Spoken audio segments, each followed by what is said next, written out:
Salut à toutes et à tous, ravi de vous retrouver pour une nouvelle édition de la Minute Quintet. On termine le mois sur l'hippodrome de Dieppe ce jeudi 31 juillet en compagnie des galopeurs. Ce sera la 8e course du programme, le prix Toyota Toys Motors qui sera support de Quintet, 8e course du programme.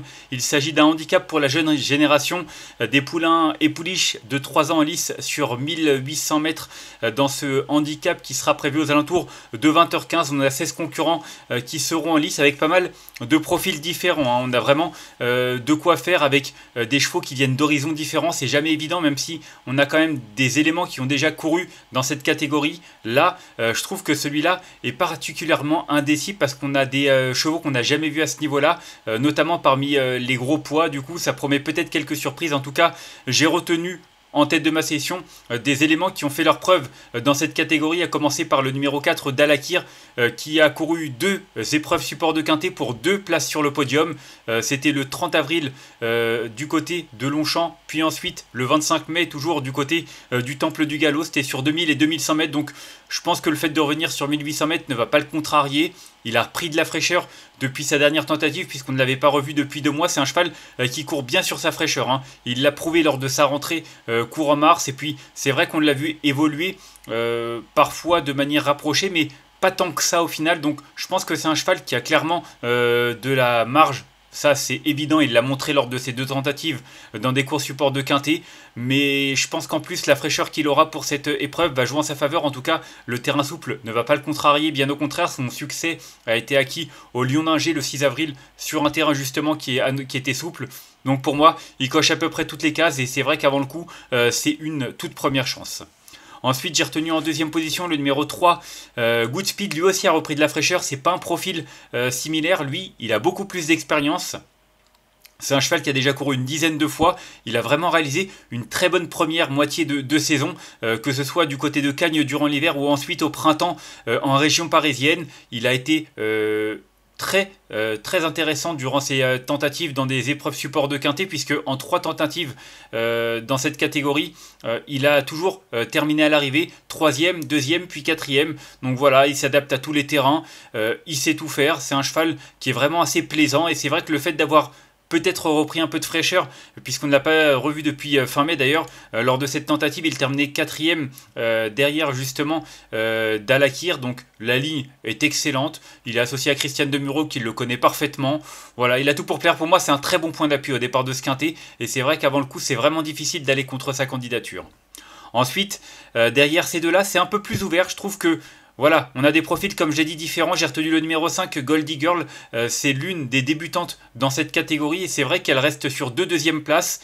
Et la dernière, c'était sur l'hippodrome de Clairefontaine il y a 3 semaines. Elle effectue une petite rentrée, donc la forme est là, la distance en plein dans ses cordes. Et ce qui me plaît aussi, c'est que lors de son avant-dernière sortie où elle terminait 2e, elle a été battue par La Bonne Étoile à poids égal. Et La Bonne Étoile a terminé dans la foulée 3e dans une listed. Donc voilà, c'est une concurrente qui est désormais prise en valeur 41. Elle est prise en valeur 38. Je trouve qu'à cette valeur, elle a vraiment une belle carte à jouer. En tout cas, même si j'aurais préféré un meilleur numéro dans les stalles de départ, je pense que ça peut être une belle révélation dans cette catégorie. Ensuite, j'ai retenu en 4e position l'As Batal Yumzain.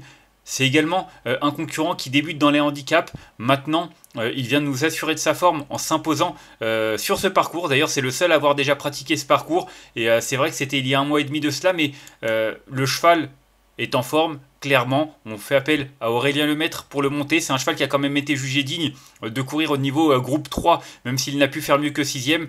Ça reste quand même une estime en soi de la part de son entourage. Donc voilà, je trouve que pour ses premiers pas dans cette catégorie, il est pris à une valeur qui est assez correcte. 60 kg, c'est pas forcément non plus un poids cadeau, mais je pense avec une telle situation pondérale, il est capable de briguer, pourquoi pas un accessite. Ensuite, j'ai retenu en 5e position un autre débutant, le numéro 2, Spanish Prince. Lui aussi est pris à la même valeur, en valeur 42.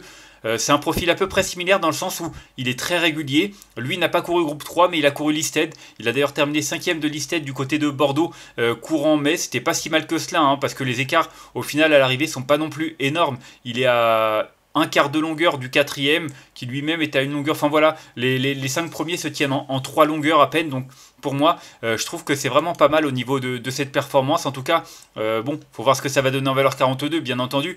Mais la forme est là. Il l'a prouvé lors de sa 2e place du côté de Cholet. Je pense que la distance, le parcours, ça va pas le déranger, bien au contraire. Voilà, il est bien placé dans les stalles de départ aussi pour ne rien gâcher. Donc je trouve qu'il a lui aussi pas mal d'arguments à faire valoir. Et je pense que pour son premier essai dans cette catégorie, lui aussi est capable de jouer un très bon rôle. Ensuite, j'ai retenu en 6ème position le numéro 6, Lakota Abo, un concurrent qui n'a jamais couru également dans cette catégorie. Je vous l'ai dit, il y a pas mal de concurrents qui débutent avec des profils qui sont assez distincts et pas forcément faciles à situer, mais celui-là reste sur une victoire à Clairefontaine. Du coup, voilà, je trouve qu'en 37,5, c'est vraiment pas mal. J'ai pas trouvé forcément de ligne qui sortait de l'ordinaire, mais il a quand même tenté sa chance au niveau groupe 3. Il a réussi à dominer des chevaux qui quand même étaient pas si mauvais que cela. Donc voilà, je suis en train de regarder un petit peu ces lignes. Je trouve que à cette valeur, c'est vraiment pas mal. Et la distance va lui plaire puisqu'il s'est imposé dernièrement sur 1800 mètres. Alors qu'auparavant, 2400, c'était peut-être un petit peu le bout du monde, d'autant que c'était un groupe 3. En tout cas, c'est un profil qui attire l'attention. Et le fait d'avoir Maxime Guyon en selle, ça rajoute un petit peu de poids à sa candidature. Donc voilà, moi je l'ai retenu en 6ème position. Je vois plutôt pour une place. Mais attention, pourquoi pas mieux si ça se passait comme dans un rêve. Ensuite, j'ai retenu en 7ème position le numéro 14, Faithful Friend. Encore un concurrent qui débute dans cette catégorie. Pour être honnête, je trouve que c'est un cheval qui est en plein progrès. Il vient de s'imposer avec Jérôme Claudie qui lui est une nouvelle fois associé. Alors, on change de catégorie. Là, l'opposition est plus sérieuse. Dernièrement, c'était du côté de Nantes. Une course à conditions qui était moins relevée. Maintenant, on ne connaît pas trop ses limites. Je trouve qu'en 35,5, il est pas mal. D'autant que j'ai regardé ses lignes. L'avant-dernière fois, il était battu par Prosecutor. Prosecutor qui a fait l'arrivée de handicap en valeur 39. Lui est pris en 35,5. Alors oui, c'est une ligne perdante. Oui, il lui rendait du poids. Mais il y a quand même 3,5 kg de différence au niveau de leurs deux valeurs. Donc je me dis que ça peut être pourquoi pas suffisant. En tout cas, en bas de tableau, je trouve que c'est un outsider très séduisant. Ensuite, j'ai retenu en 8ème position le numéro 10, Miss Angel, qui a remporté un réclamé de belle manière lors de son avant-dernière sortie. Du coup, son entraîneur a tenté sa chance dans les gros handicaps. Ça s'est pas si mal passé que cela. Il a quand même terminé, il y a 3 semaines de cela, 6ème d'un quintet disputé à Chantilly en terrain très souple. Voilà, je pense que le terrain sera un peu moins souple, ça peut jouer en sa faveur.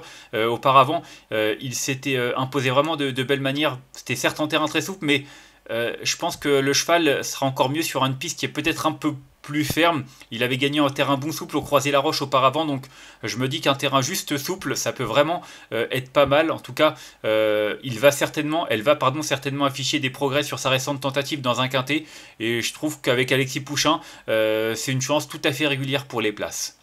Et enfin, en cas de non partant, j'ai retenu le 16, Young and Proud. Écoutez, il vient quand même de terminer deuxième d'un quintet du côté de Chantilly. D'ailleurs, il battait à cette occasion Miss Angel. Honnêtement, sur la foi de cette tentative, il n'y a pas grand-chose à rajouter. Il a une chance, clairement, maintenant.